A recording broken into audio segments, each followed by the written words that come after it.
everyone, welcome back to Houseplant Essentials. I'm Bryce.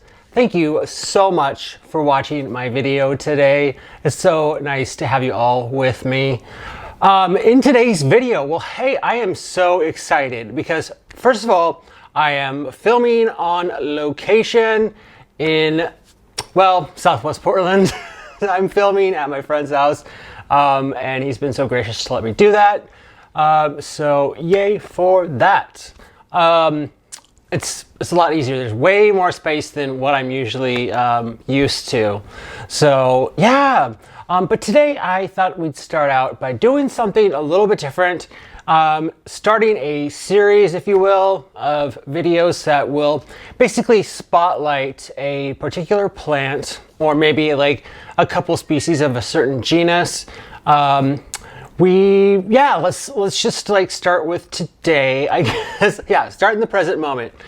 So today I am so excited to talk about this beautiful plant, and this is the Philodendron Pink Princess. Oh my goodness, I am absolutely in love with these plants. I've got two of them. I've got this smaller one and this larger one right here. Yes, I have two because I absolutely love them. So it started out with the smaller one, and then this just kind of like came into the picture. So yeah, I'm going to teach you some tips and tricks, basically how to take care of a Philodendron Pink Princess at a very like base level, like basic, so to speak. So yeah, that's what we're going to be doing today. And without further ado, let's get into it. All right, I'm so excited about this video. Yay, I love the Pink Princess. I thought I would just start out by showing you this one.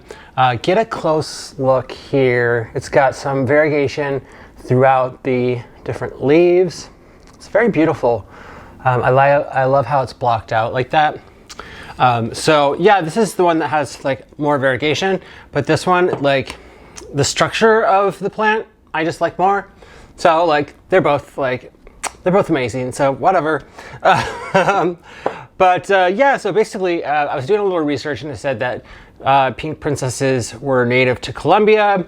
However, another theory is that they were created by scientists in a lab, like that kind of environment. So I don't really know where they came from, but either way, they're here and people absolutely love them. So the great thing about these plants right now is that they're becoming more affordable day by day.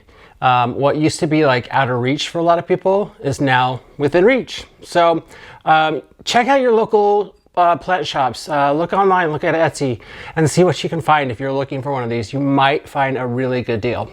Okay? So that's just kind of like the backstory of the plant. I'll be switching between these two plants during this video. Okay, so the first thing we need to talk about is light requirements. So any kind of plant that has lots of variegation, if you want more variegation, you need to have it in bright indirect light, okay? You don't want it in direct light because it will burn the plant. So find a spot, ideally by a south, west, or east facing window. I personally have mine by a southwest facing window, and I have grow lights over them. So for me, I just felt like they needed to have lots of light because I want them to pop out new leaves with more variegation. And this small one, this leaf right here is brand new. Check that out.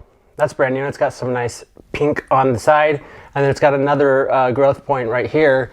And I don't know what it's gonna be like, but it's been under really good light. So there's a good chance it'll have some, pretty bright variegation. All right, so yeah, again, like with light, keep it under bright indirect light. If you wanna have it under grow lights as well, that's awesome. That's what I'm doing. So yep, that's it for light. All right, next we want to talk about water. So with the Philodendron Pink Princess and many other philodendrons, it's best to let them get mostly dry before you water them again. One way that you can tell when it's ready to be watered or when it's not, is to use a moisture meter. That's what I use with all of my plants, and it's worked out really well for me. I have never had a plant that came down with like symptoms of over watering. It just didn't happen. So pink princesses are very similar to other philodendrons with this kind of structure as far as light, water, humidity.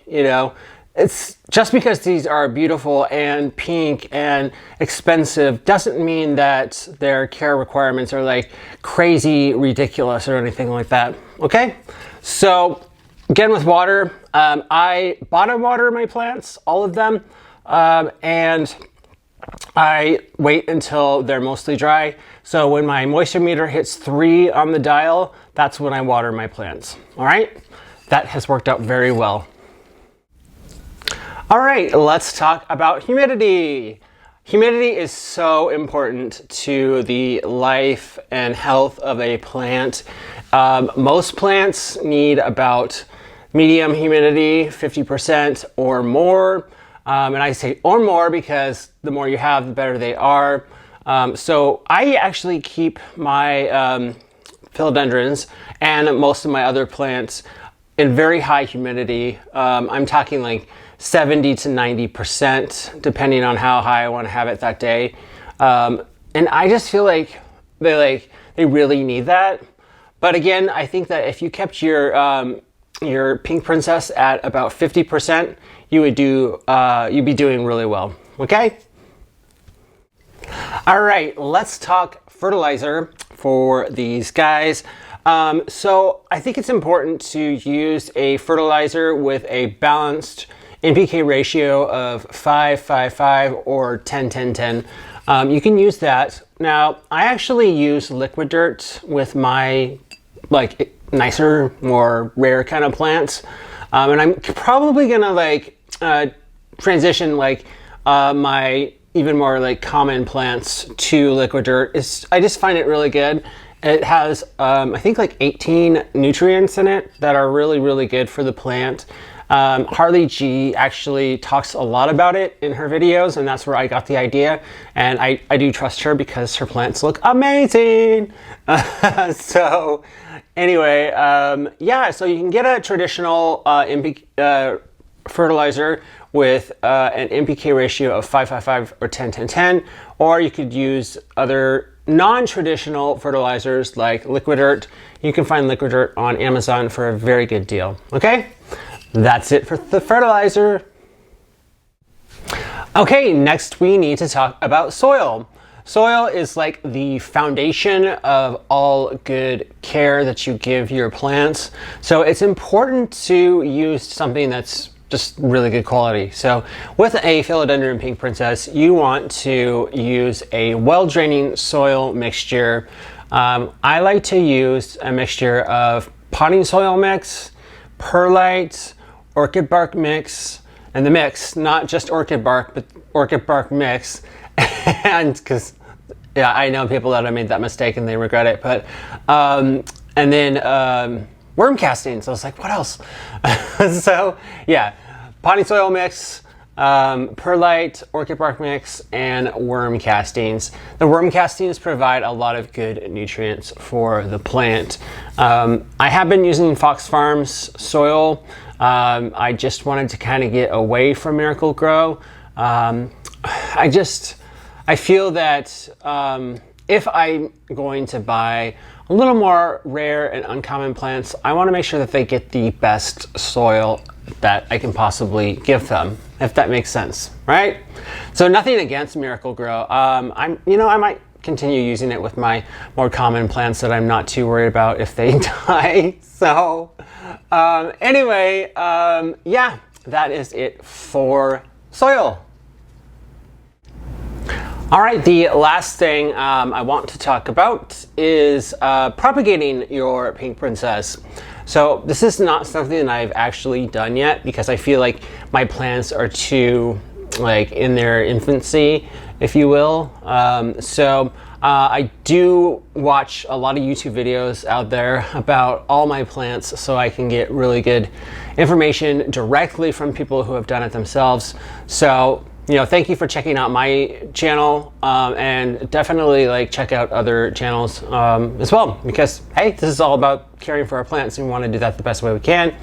But anyway, back to propagating. You can take a stem cutting from the plant right below the node is. So you do need a node in order to grow roots.